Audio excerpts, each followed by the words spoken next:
Hello, John Carroll. I'm Luis Jimenez. I'm Chris Burrell. And this is JCTV News Beyond the Headlines. And up first, we have a very relatable story conducted by Maya Gentry on students being sleep deprived at school. Hello everyone, it is Maya here, and this week I'm talking to you about sleep deprivation. Now, if you don't know what that means because you've never experienced it, I am envious of you. So let's get started. First of all, what is sleep deprivation? It's when your body does not get enough hours of sleep to function properly the next day. But not many people know the hours they need for their age. So for ages 3 to 5, you need 10 to 13 hours of sleep. For ages 6 to 13, 9 to 11 hours of sleep. And for ages 14 to 17, that's the high school students, you need 8 to 10 hours of sleep. And for ages 18 and up, you need 7 to 9 hours of sleep. Now, I don't know about you guys, but I definitely do not get 8 hours of sleep a night. But what can you do? You have chores, schoolwork, extracurricular activities, volunteering, family, relationships, etc., etc. There's just too much to do. But maybe it's just because school starts too early. Nearly 10% of U.S. high school students start school before 7:30. 40% start before 8 a.m. 15% start before 8:30, and then 20% of middle school start before 7:45. Yikes. And even buses, they start picking kids up as early as 5:30 a.m. So what can you do?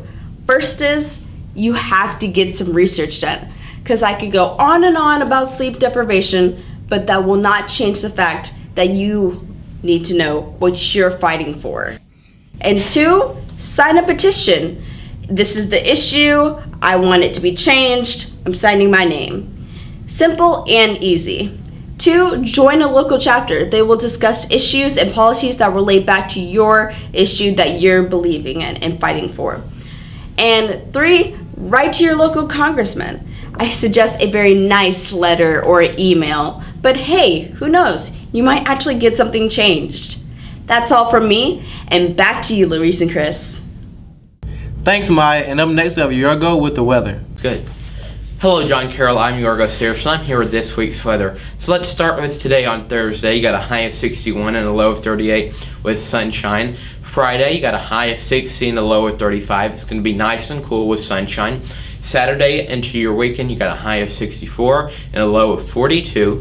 And then Sunday, you got a high of 68 and a low of 54, so we'll warm up a bit. Now Monday, we will not have school because of the Bishop's Day off, so thank you, Bishop Baker. Got a high of 72 and a low of 55 with a chance of rain. And Tuesday, you also have a chance of rain with a high of 64 and a low of 45. So now let's look at the weather, and as you can see, it's mostly clear throughout the weekend until coming into Monday and Tuesday, and then it should go east and get out of the Birmingham area. And so that's it. Thank you, Louise and Chris. Thanks, Yorgo, for the weather report. And by the way, thanks for playing that music in between classes last Friday. I certainly do hope that the Student Council will continue to do that. I know that a lot of people approve of it. But anyways, up next we have Joe King with sports. Thanks, Louise. This week in sports, I'd like to say good job to the boys and girls soccer team. The girls coming in second in their tournament. Also, I want to say good job to the boys and girls baseball teams for winning their games this past week. Also, good job to the boys baseball team against Leeds Tuesday, and good job to the girls softball team against Helena on Tuesday. You guys make sure to come out and support the girls team against Shelby County today. Also, come out and support the boys and girls soccer team against Pinson. And also, congrats on you guys' game against Macador on Tuesday. That's it. Back to you, Louise. Thanks, Joe King. And up next, we have our school president, Noah Smith. Thanks, guys. This week we have soccer. Come out tonight and support your varsity soccer team as they take on Pinson. It's our first area game of the year. The end of the quarter is on Friday. Make sure you get all your assignments in so that your teachers can grade them and you will not fail your classes.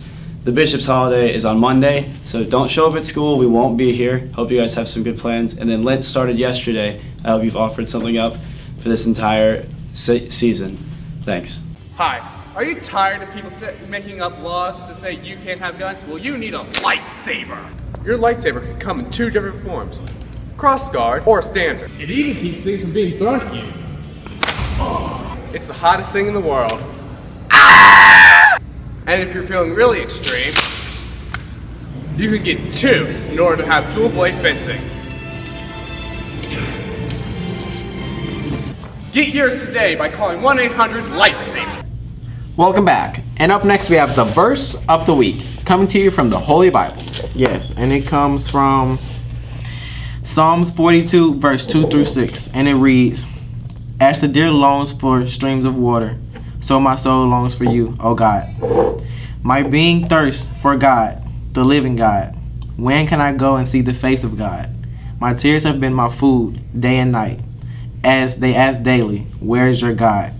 Those times I recall, as I pour out my soul. When I went in procession with the crowd, I went with them to the house of God, amid loud cries of thanksgiving. With the multitude keeping festival, why are you downcast, my soul? Why do you groan within me? Wait for God, whom I shall praise again, my Savior and my God." Oh, okay. That's pretty inspiring, you know. Pretty I think, inspiring. I think it talks to us about like when we're feeling down and everybody else is around us Mhm. isn't feeling down with us, and we're suffering, Yeah. and we're all just wondering, where's God in our life right now? But we can be rest assured that He is He'll in our be life. there for us. It is simply a test Mhm. to help us get to where we need to be in the future. Mhm. Anyways, up next we have William Beasley, and he's going to be talking to us about the 2017 Oscars. Thanks, guys. And this week, I'm going to be giving you the results of the 2017 Oscars. And in this hand over here, I got the results. And over here, I have, well, not exactly my predictions, but who I felt should have won each category. And I'm going to see how they compare up with the actual results. For Best Actor in a Supporting Role, I said that Jeff Bridges should win.